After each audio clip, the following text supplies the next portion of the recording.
Theatre sensations Heartstrings Entertainment are back with another rib-cracking comedy play, Forget Me Not, at the newly refurbished Nairobi Film Centre, formerly Nairobi Cinema, September Friday 6th at 7 p.m, Saturday 7 and Sunday 8th at 3:30 and 7 p.m. both days. Charges 699. Buy one get one free for the show on Saturday at 3:30 p.m. Buy one get one free for the show on Saturday at 3:30 p.m. show. Food and drinks will be available, and Nisisi Band will be live before the show on Friday the 6th. For reservation, call 0722 or 0718 745541. Forget Me Not is a Heartstrings Entertainment rib-cracking comedy play by none other than Sammy Mwangi.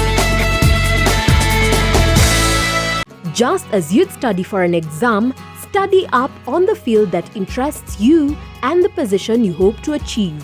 Knowing the ins and outs of your preferred career path will help you enter the job market with eyes wide open. At Amboseli Institute of Hospitality and Technology, we take your future seriously. We produce highly skilled graduates in hospitality, tourism, fashion, and design. Think quality, think future, think Amboseli Institute. Enroll today.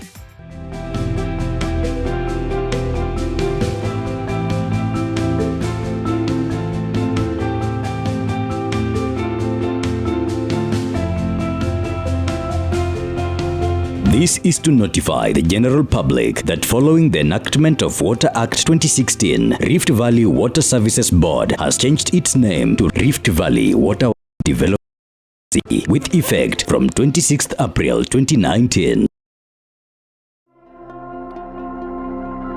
Kitambo nilikuwa natamani sana kuwa lawyer, nikatamani kuwa pilot.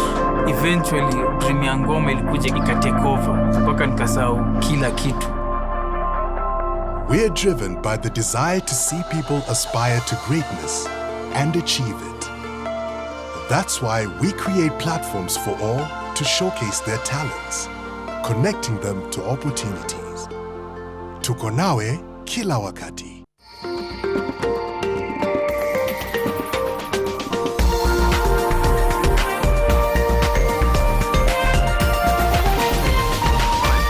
This is NTV.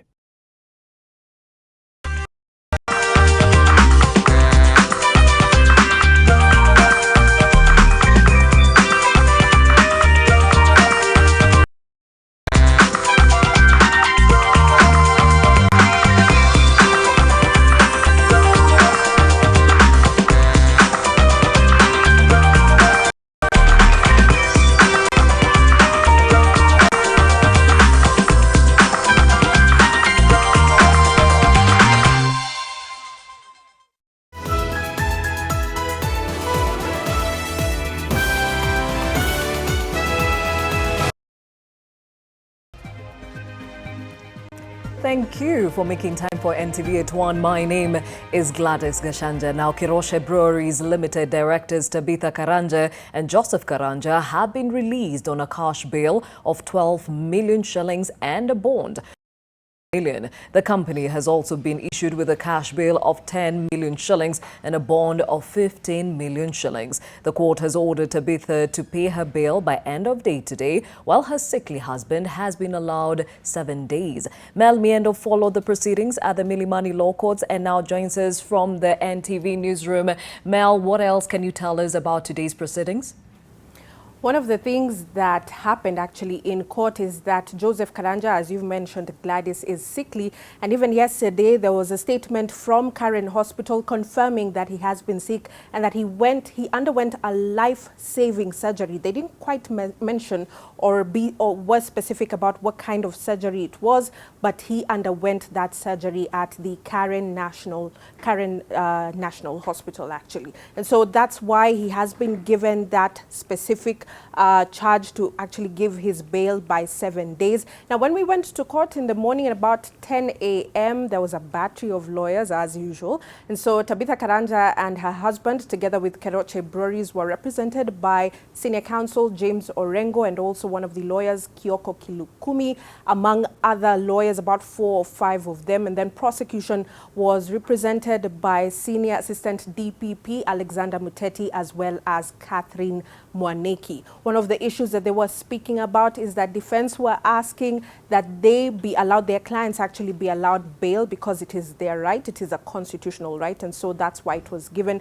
But also they said that their clients are not flight risks. Remember yesterday, Gladys, we saw that both directors were gotten from Naivasha, where their plant is, where the Keroche Breweries plant is, and so the defense was saying that they are not a flight risk because of that plant there and the fact that Tabitha is a CEO and her husband Joseph is a chairman of the board in Keroche Breweries. And so that was one of the things that they said. But for prosecution, they said that it is not allowed. Just the fact that they have their companies here in Kenya, here in the country, doesn't mean that they're not a flight risk. So one of the issues that, and for that, the defense did not get their way. The prosecution were allowed to take the passports of both Joseph Karanja and Tabitha Karanja, and so that is in the possession of the prosecution. Another issue is the fact that the tax amount, remember we're talking about 14.45 billion shillings, and this is tax evasion from DPP's statement, DPP Nudin Haji's statement about 2 days ago,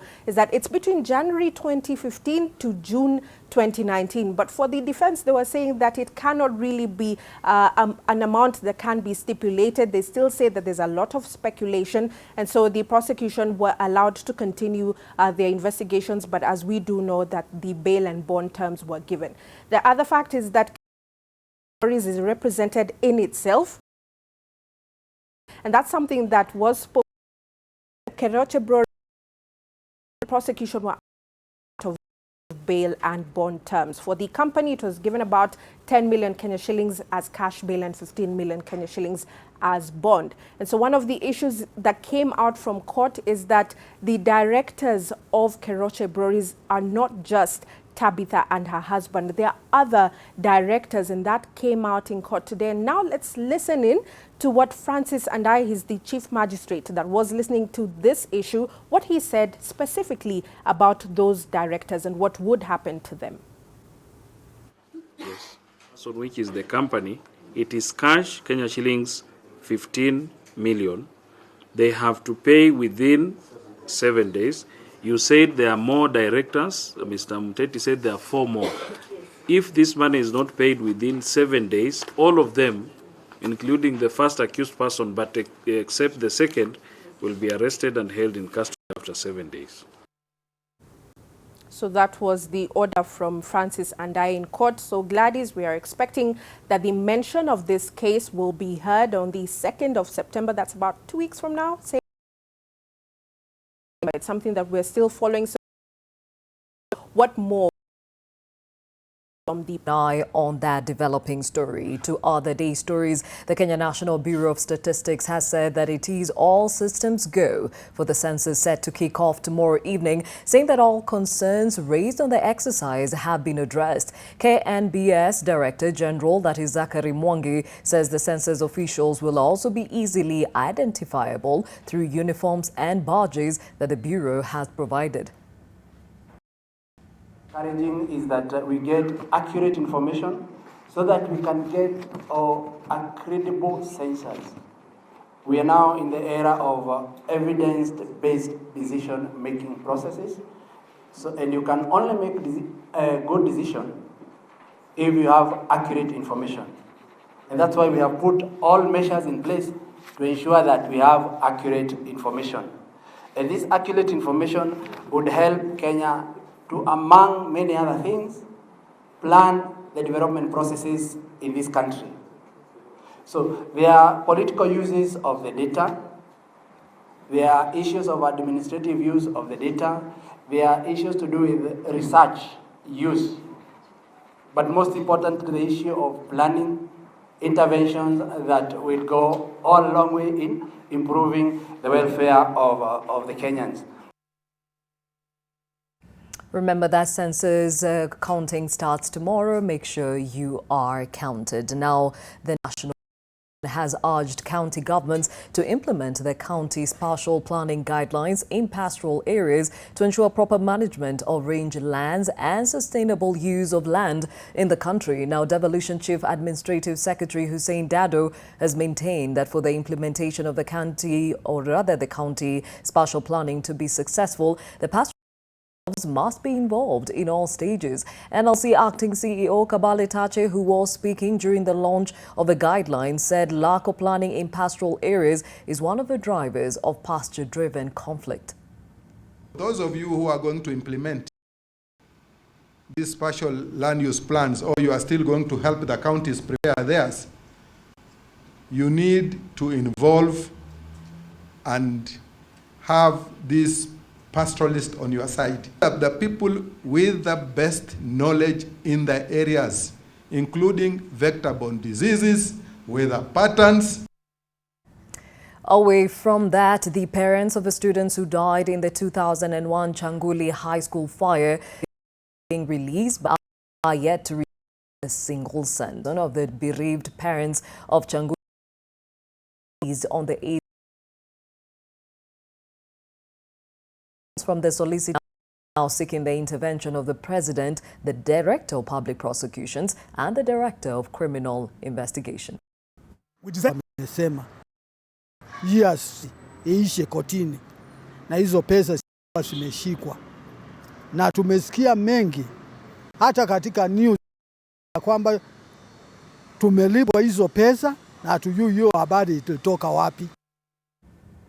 Efforts to curb livestock theft in Narok and Nakuru counties, which has escalated in the recent past, have borne good fruit, attributed to collaboration between security agencies and the communities living in the region. Narok and Nakuru counties security teams have put in place measures to fight livestock theft along the border of Olpos Muru and Olengorone, which led to ethnic clashes between neighboring communities. Assistant County Commissioner Barshiba Osiemo says livestock theft has gone down due to peace initiative talks held among the stakeholders. The Kurosoi South Sub-County Livestock Production Office has echoed the sentiments, adding the milk production has also increased because farmers are secure when delivering milk to local dairies and collection points.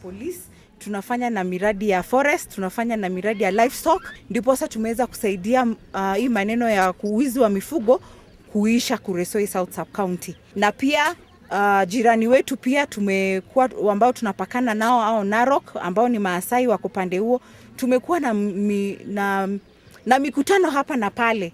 Inaitwa Peace Initiative. Ndipo sasa tumezungumza pamoja na hao na wazee pande ile nyingine na pande hii yetu, ndipo sasa uwizi wa mifugo umeisha. And still on pastoral issues, pastoral communities in a border location in Wajir South are facing water shortage after the water pan in the area dried up. They now depend on the only borehole in the location, which frequently suffers pump failure. Salah Mohammed reports. The dry spell and its impact sweep through Wajir County. Many pastoralists have made their way to Abore location in Wajir South, searching for pasture for their livestock, creating greater pressure demand for the resource than the supply can sustain. They come from Hanado, from Eldas, Griftu, Elnur, Wagala. The pastoralists trekked for many kilometers to this borehole, which is also a lifeline for Abore villagers. Owing to the high animal population, the water pan in Abore dried up 2 months ago, prompting thousands of thirsty livestock and pastoralists to rely on the only borehole in the area to quench their thirst. Hiyo borehole watu wanaanza saa moja ya mia na umbusi mpaka saa 9 usiku wanatumia. As the evening shadows lengthen, so does the queue of animals waiting to water their throats, even as thirsty wildlife is stared from far. Na borehole yetu anahitaji facility mingi. Engine yetu iko chini sana. Engine yetu amekuwa mzee karibu kufa. Hiyo engine ikifika saa 6 itakuwa joto. Alafu kwa hiyo engine ikikuwa joto hii inajizima. The pastoralists in the area are calling for a solution as they ask the county to sink another borehole to meet the need. Sisi wale wanakuja yote tunakaribisha. Wakati huwa area ingine ya Wajir wako na ukame.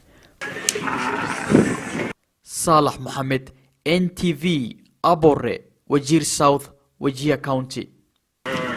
Staying in the north, hide and skin traders in Garissa want the government to lift taxes imposed on them, claiming that it has affected their businesses. The traders say the taxes have forced them to dispose what they had already bought from slaughterhouses and individuals into a pit for lack of market. James Minor, a proprietor of this business for 40 years, says they previously sold a goat's hide at 300 shillings, a price which has since dropped to 30 shillings. Minor says the problem has been compounded even further after business persons began importing leather products from China and Ethiopia.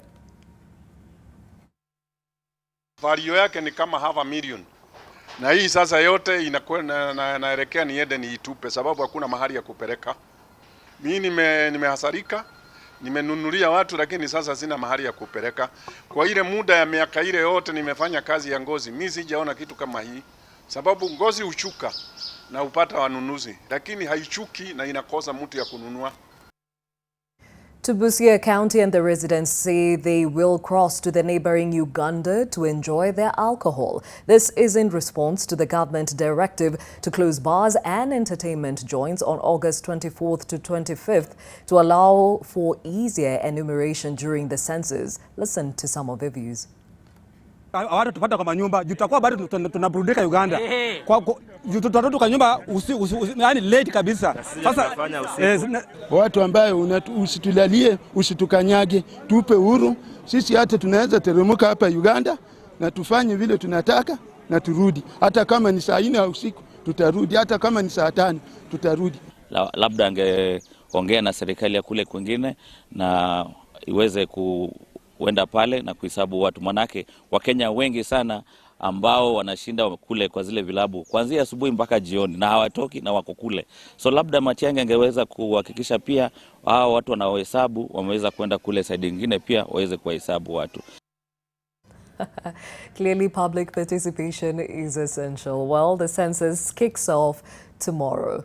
But to look at now at the business news, financial services group Britam Holdings has registered a 1.9 billion shillings profit for the half year ended 31st June 2019, a 4% increase from the 1.8 billion shillings recorded the same period last year. The group's asset base expanded by 10% to 113.8 billion shillings from 103.7 billion shillings as at December 2018. Shareholders' funds increased to 25.7 billion shillings from 23.9 billion. The board of directors have recommended payment of an interim dividend of 66% per year, up from 44% in the same period last year.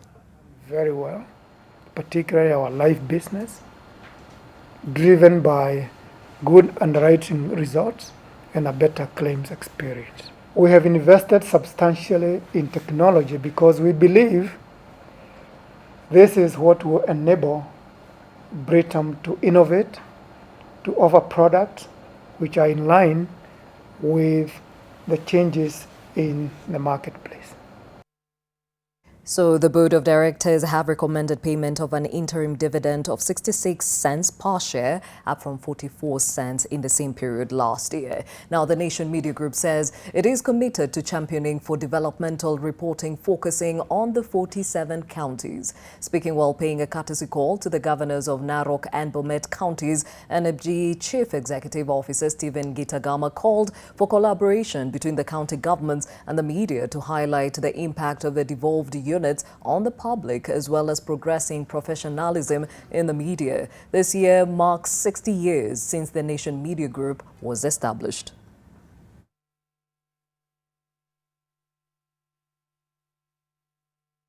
What we want to see now is us working together, and of course the fruits of our partnership, I believe, is going to bring a lot of progress to our people. And of course this country. We also have our agenda for development, and through this partnership we want to believe that this media house will give us an opportunity to engage the public on a number of issues that are affecting us, and even in shaping the agenda that we have for the people of Bomet. There are a number of initiatives in various sectors.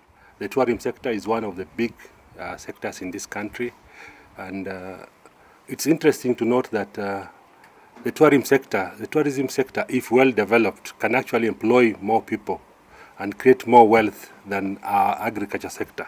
So it's important to actually invest more in this sector and grow it because of the potential that is untapped. The other area which is under tourism and related to tourism is the culture. We know the culture of the Maasai. The Maasai have the best culture. They have retained their culture. They have a strong culture. Everywhere you go in this part of the world, you hear somebody wants to hear more about the Maasai. I think we'll work closely with the county government to make sure that as they do their various initiatives on the cultural events, we are part of them. Further afield, they call it the lungs of the planet, and right now there are more than 2,500 fires currently choking the lungs of the Amazon rainforest in Brazil. The Amazon produces 20% of the Earth's oxygen, but for the last 2 weeks, Brazilian skies have been covered by thick bellows of smoke coming from the fires. The smoke from the fires can be seen in cities as far as 2,700 kilometers away and has even caused commercial flights to be diverted. The fires are alleged to be intentional, with the environmentalist groups claiming that they are human-made. Now, Brazil's president ran a campaign to roll back protections on the Amazon in exchange for the promotion of commercial interest and gain.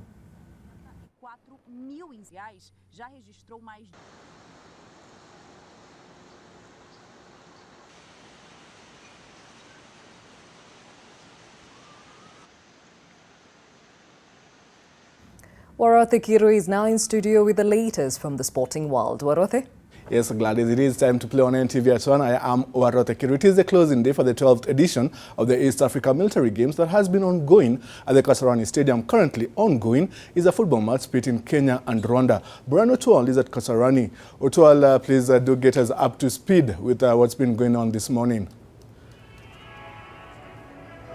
Thank you so much, Warothe, and we're here at the Kasarani Stadium for the close of the 12th edition of the East Africa Community Military Games that will be ending today and being entertained right now by the Maroon Commandos as they await the arrival of the president, that is Uhuru Kenyatta, coming to close this ceremony. This has been a 7-day tournament that has brought together military officials from the East African region, including Kenya, Uganda, Rwanda, Tanzania, Burundi, as well as South Sudan. And after this, we will get to know which country will be hosting them. The next event that will be in 2019, that will be between, or rather 2020, between Tanzania and South Sudan. Remember, South Sudan coming into this for a first time after missing in the other 11 editions, and they are making their first appearance in this. And Kenya is seeking to defend a number of titles, among them football, where we'll be seeing the KDF's Ulinzi Stars taking on Rwanda in that final match. They won a couple of matches in the opening ceremony, beating Burundi 4-0 with Eno Shochieng and Oscar Wamalwa scoring a hat-trick. And we'll be seeking to defend the title in football in that match against Rwanda also. And they will also be seeking to defend their title in volleyball. Remember, they had a tough competition against Uganda in their opening day, but then went on to bring in some victories against Tanzania, and last evening against Rwanda. It was a tightly contested match, Kenya against Rwanda in that volleyball match. But then this afternoon we'll be seeing the football team, Kenya, taking on Rwanda in that football tie, and the winner in that will be determining who wins the football title in this East African Community, that is the military games that will be coming to a close right here at the Kasarani Stadium. Other titles that Kenya is seeking to defend the title in, also in netball. Remember, they won that, but then basketball has been elusive after losing to Rwanda, or rather to Tanzania, in the last edition that was held in Burundi. So I will be here to update you on the same and wait to see how that match ends after that 2-hour match right here at the Kasarani Stadium. Back to you in studio. Thank you, Otwal, and being serenaded there by the Maroon Commandos. Are quite lovely to hear them in the background. And on to golf, the first leg of the 2019-2020 Safari Tour Golf Series is set to tee off this Saturday at the Nyali Golf and Country Club in Mombasa. And it has attracted an impressive field of over 40 professionals from around the region. Among the notable names set to battle it out for a share of the 1 million shillings total prize kitty include defending series champion Greg Snow, Golf Park's David Wakahu, who won in Nyali last year, hard-hitting Dismas Indiza, and Windsor Golf Club's Riz Charania. The field also includes entries from Tanzania, Uganda and Zimbabwe. The Nyali leg will be the first in the series of 12 tournaments that will see golfers play in Uganda, Tanzania and Rwanda, culminating with the 2020 Magical Kenya Open set to be hosted at the Karen Country Club in March next year.